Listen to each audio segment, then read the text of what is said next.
Merci. Merci beaucoup, chers collègues. Monsieur le Président de l'Assemblée nationale, Monsieur le ministre des Finances et du Budget, Monsieur le ministre de l'Économie, du Plan et de la Coopération, Madame le secrétaire d'État. Honorable, joxaguma la parole. Désolé.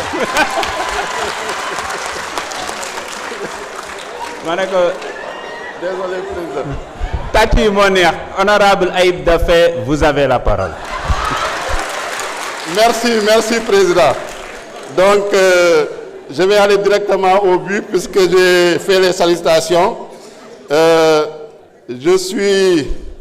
En tout cas, je note que mes collègues qui m'ont précédé ont voulu rejouer la séance des questions d'actualité au gouvernement.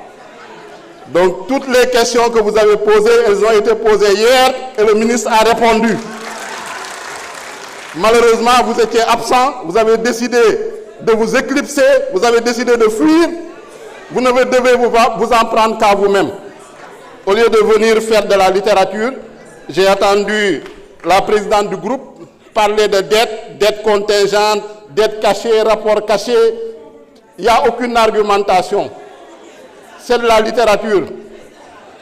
Et je pense que ce qu'ils veulent, c'est continuer de mettre la confusion dans la tête des Sénégalais. Monsieur le ministre des Finances et du Budget, ne perdez pas votre temps à leur clarifier, à leur expliquer. Vous avez fait pendant toute l'année, ils ne veulent pas comprendre, ça ne sert à rien, il faut qu'on avance.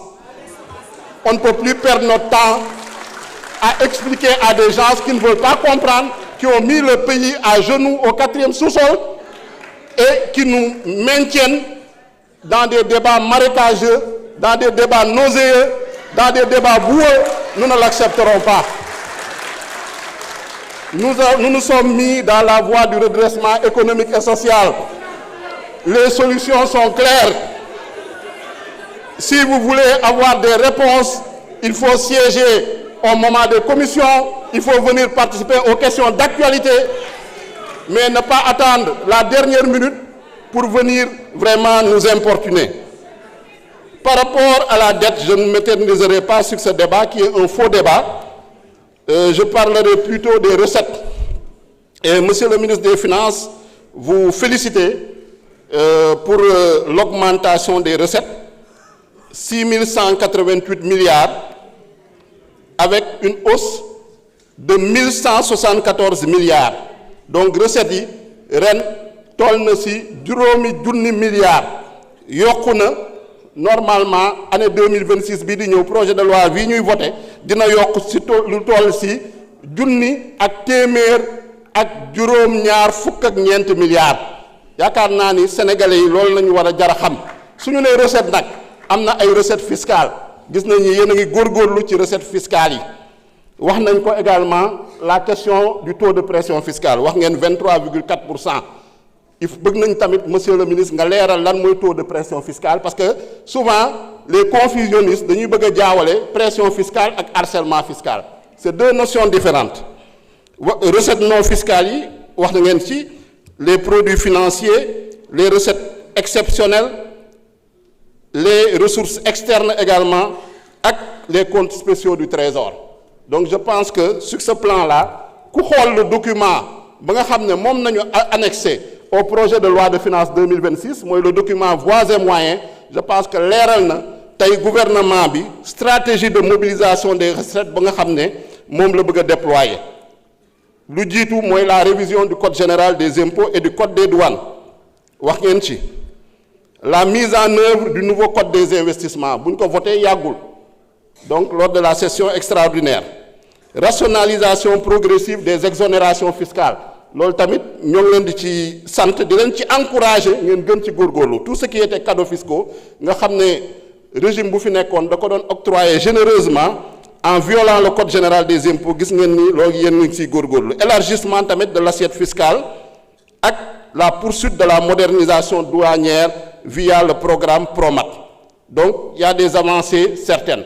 Par rapport aux objectifs yu nga xam ne gis nañ ko également dans la stratégie de mobilisation des recettes un des principaux objectifs mu nga xam ne moom ngeen fixé au plan de redressement économique et social mu nga xam ne en tout cas identifier na les solutions parce que le problème je pense qu'on a ñoo ngi ci maintenant on est aux solutions et trouver les moyens de financer ces solutions loolu moo ñu fi indi tey moo indi pour ñu saytu le budget le projet de loi de finances donc objectif bi mooy aligner les agrégats budgétaires aux critères de convergence UEMOA gis ngeen ni pour cette année 2026 on va aller vers 5% par rapport au déficit dinañ jege les déficits de 3% bi nga xam ne moom la ñuy wut augmenter également la pression fiscale c'est un des objectifs réduire surtout la dépendance aux ressources externes mooy bor bi ñu fexe ba wàññi dépendance su Sénégal parce que loolu mooy souveraineté loolu moo tax en tout cas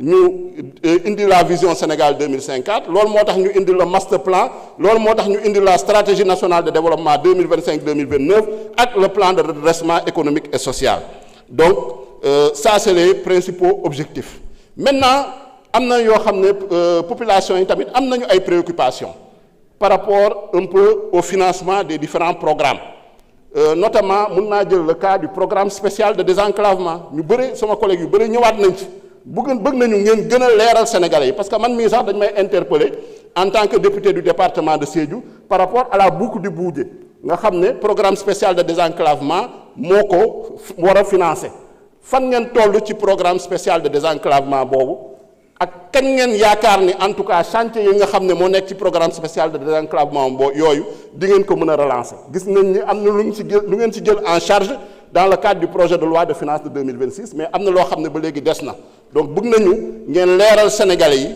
vraiment par rapport ak la situation du programme spécial de désenclavement parce que lu ñu ci jotoon xam nañ ni y a eu des surfacturations xam nañ ni y a eu en tout cas de la délinquance financière par rapport ak la structuration de ces programmes-là mais du teewul am na projet yu nga xam ne axes yu ñu fa identifier effectivement c'est des axes très importants donc comment en tout cas avoir le bon équilibre entre cette recherche de transparence cette reddition des comptes ak satisfaire les besoins économiques et sociaux des Sénégalais donc yaakaar naa ni fa lañ leen di xaaree am na sama benn collègue bu fi yéegoon sànq il posait la question de la loi de règlement loi de règlement de balaa ñu ko fi indi duñ ko fi indi loi de règlement boo xam ne ak les chiffres que vous avez maquillés soo leen gisee loi de règlement tardé chiffres yu ngeen maquillé woon moo tardé loi de règlement boobu ministre des finances vérifiez bien les chiffres balaa ngeen di indi loi de règlement yooyu donc loolu nañ ci bëggoon wax di leen gërëm di leen sant merci beaucoup. Merci beaucoup. C'était le dernier orateur.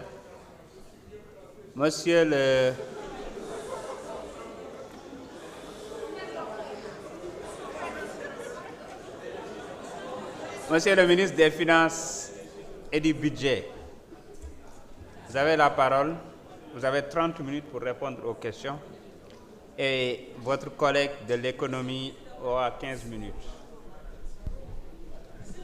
Monsieur le Président, Excusez-moi, c'est à propos de quoi, madame?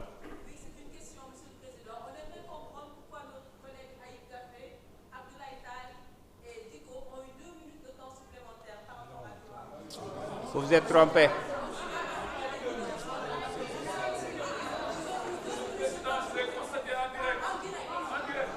Écoutez. Je vais vous expliquer. Non, c'est très simple. Vous avez posé une question, laissez-moi répondre. Vous avez peut-être choisi 3 députés, mais ça s'est passé au moins pour plus d'une vingtaine de députés. Écoutez-moi, il y a un problème technique. C'est ce qui fait que c'est au niveau même de la régie qu'ils sont en train d'administrer cela. Parfois, ça amène 3 minutes et ils complètent par 2 minutes. Et ça s'est passé au moins plus d'une vingtaine de fois. Peut-être vous avez choisi de remarquer pour votre collègue. De toute façon, la liste des orateurs étant close, monsieur le ministre, vous avez la parole. merci beaucoup. Merci beaucoup, Monsieur le Président. Si vous en convenez, pour des besoins de... Monsieur le Président, si vous en convenez, pour des besoins de cohérence, je voudrais laisser la parole d'abord au ministre de l'économie et je reviendrai en dernier ressort. Pas de souci. Merci.